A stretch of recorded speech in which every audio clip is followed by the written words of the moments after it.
Right guys, I'm going to try and explain to you how I'm going to change this layout from a DC layout to a DCC layout. The primary difference is on a DC layout you may use self-isolating points, or you might use isolating pieces of track. Therefore you can actually move your train in. For instance, on this line you could come in all the way down to here, put your point against, and that track will be isolated. That train will not move until you change that point again. If that point's the right way and that point's the right way, it will quite happily go up here. So you would normally put a positive and a negative feed on this track here. Now the problem with self-isolating points are, as you can see, you can jump all the way up here. You turn that point the wrong way, that will be isolated. It cannot move down to this siding. So to sort that one out, what we would do is we would put an extra feed up here and another feed here. So this is just DC mode. So you would actually have two power feeds in. So that will be the positive, that will be the negative. So we'll call this could be siding 1, or that is siding 2, and this is siding 3. There we go. So each of those, depending where your loco comes in here, each of these can actually be isolated. So you can isolate in that one, or that one. So that is DC. Now the whole point of DCC is you don't need to self-isolate your locos, because you can actually control them on your system. So what we really need to do to make it reliable is make all the track live.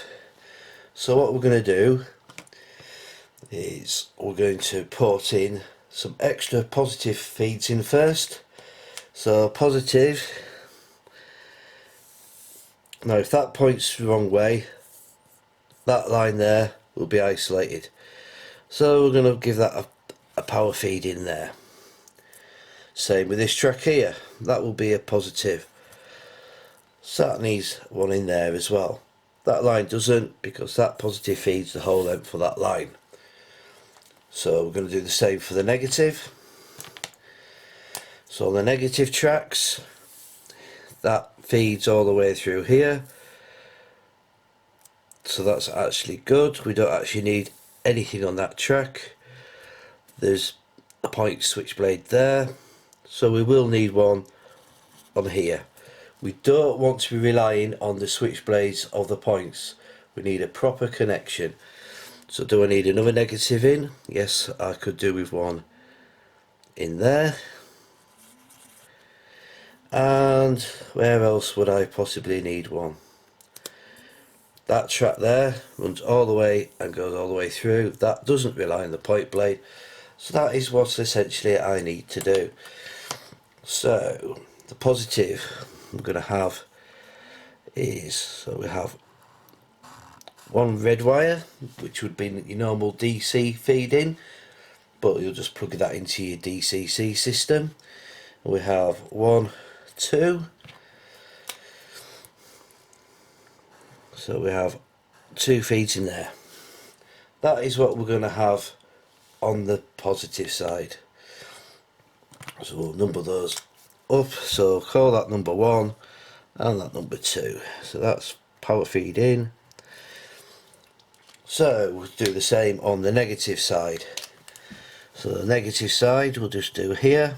So we've got, that's your power in. And again we've got 2 greens. So that's going to be your negative side. So we'll call that number 3 and that number 4. So that's 3 and 4. So that is, all these need to be connected up together to make the whole thing live, not mixing up your polarities. So what am I going to do? Well, what I'm going to do is I'm going to wire this into a plug. A plug keeps all the pins separate, so in this case we'll say this is a plug and that's a plug. Your next plug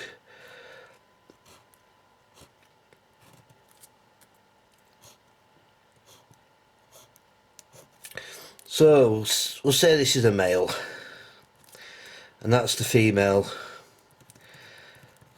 side of your plug. So all we're simply going to do at the minute, you wire those separately into your plug, so all those are separate connections. That will plug into the female, so now we need to make all these live. So we're simply just going to solder a wire across all 3 pins, and we're going to do the same on the negative side. So now what we've got is, that's your male plug, that's your socket plugs into your male, therefore it makes all that live and makes the whole circuit live. I'll give you an example of what these look like. You often find these in 9-pin varieties. I believe they go up to 36-pin varieties, they might even go higher. But this is what I would call a male plug. Let's try and focus you in. As you see there, the reason it's male is because they've got the pins. This is where you actually solder onto these. You'll notice there's 9 pins at the back, and this is a female. Notice it's got the holes, and again the 9 pins at the back, and these just simply plug in together like that. Now you can buy hoods for these. Here's one we've got. This is a male with a hood on it. So your wires would feed in here, solder to there, and that would simply plug into the female side like that. So there you go. That is exactly how I intend to wire it up. So essentially making the whole of these lines live by simply just plugging 2 sockets into the plugs. This is a very simplified version. Obviously my layout's actually a lot bigger than this, but this is the system I'm going to use. So by removing these 2 sockets, all these lines are suddenly separate, therefore I essentially just have that power in and that power in. Now you must remember, if you're going to do these wires, you also need to add a power in cable, otherwise how are you going to make these purples live? You need the red to connect to both those to make it all live. Well, I hope that explains what I'm going to do. So we'll go back over to the layout. Right then, so this is what I actually made. Up here is where all the wires come in, and they simply come into a plug like this. So I'll take one of these apart so we can have a quick look inside. Right then, so here we go. Here's one of the plugs. I've just undone it. Like you can see, all I've simply done is just soldered a wire all the way around to make all 9 of those pins live. Try and get it back. There you go. So that's what I've done. So we'll put this back together and I'll show it working. Right then guys, we're back again, got my plug together. So what I'm going to do first, it's plugged in, so she should move around up and down at the minute. Point is currently against, better flick it the right way, and there we go. Send it back the other way. If I change that, against, still running. If I take that out, that's the orange which is feeding that one.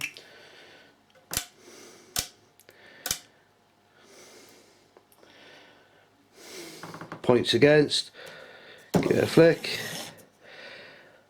points against. Oh, there you go. Here you go guys. This shows a prime example of where I fed some extra wires in. There's 2 orange wires that go below the board. Simply come round all the way along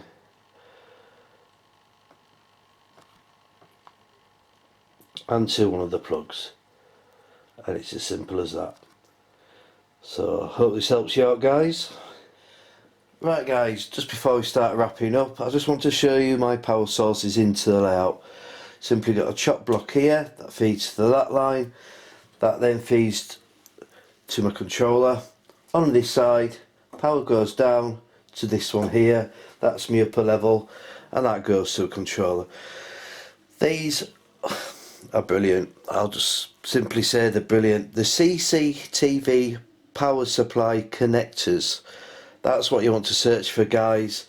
You get a male and a female.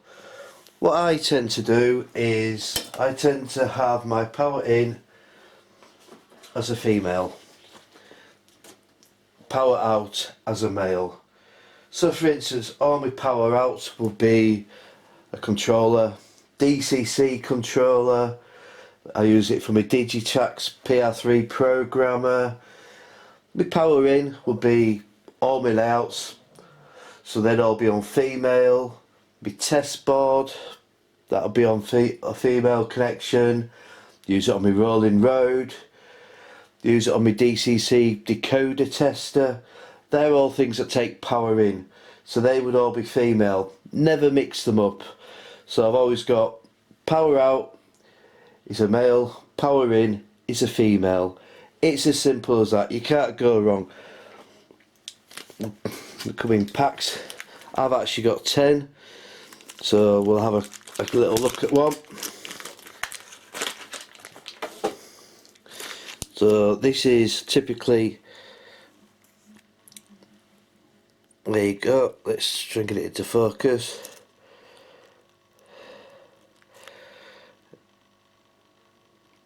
That's what they look like. Screw in at the top there. Got a plus and a negative. You also get, when you order these, you tend to get the pair. Again, there you go, that's the female, sorry that's the male, because that's the plug end. That's the female. And it's just a case of push it in, away you go. These are marked up with a plus and a negative. Always keep your wires the same way around. Right then, this is just the back of my DC controller. I've got red black wire. This will be my power out to one of my tracks. It's a twin Model D controller. So let's bring that into view. It's got 2 there. Simple as let's plug that one into the bottom track and that one into the top track. That's it. Simple as that. I can move that controller onto any of my layouts if I wish, and away we go. Just simply plug and play. Now then, you might be asking, why have I got a 3rd wire here?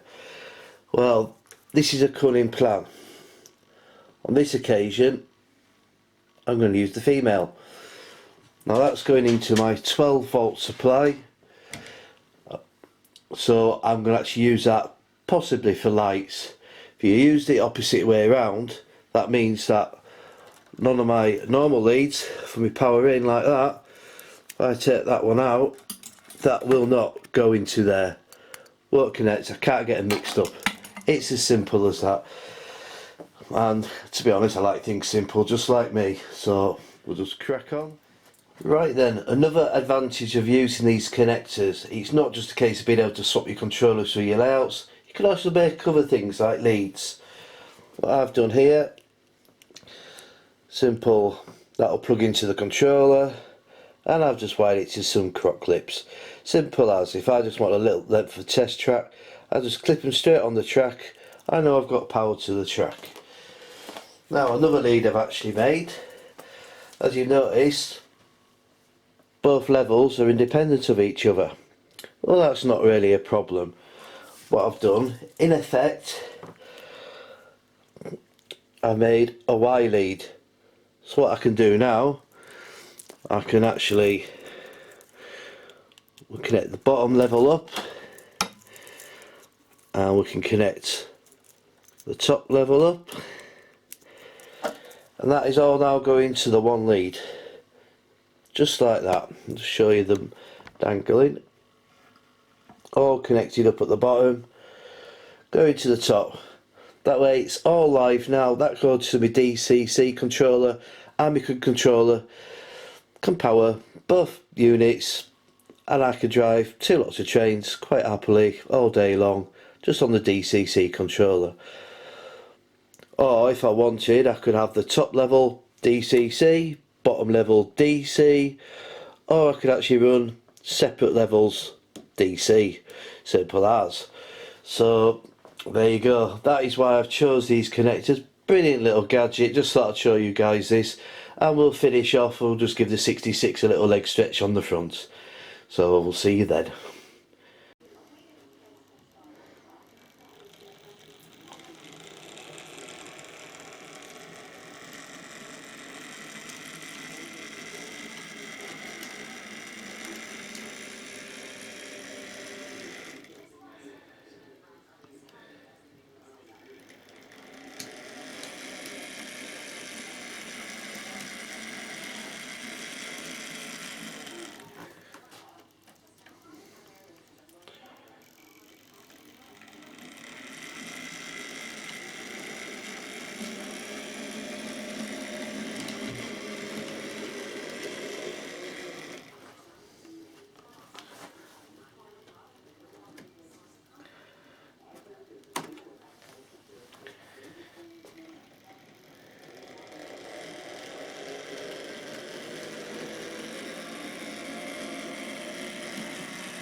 Right, there you go guys. So thank you for watching, hope you enjoyed the episode. The next episode will be on Metcalfe buildings. I've got a lot to do, and I'm going to show you what I'm doing, what I've altered, things I've had to make fit, and show you my ideas. So I hope you come again, come and see what we're up to next time. So thanks for watching, speak to you soon, bye for now.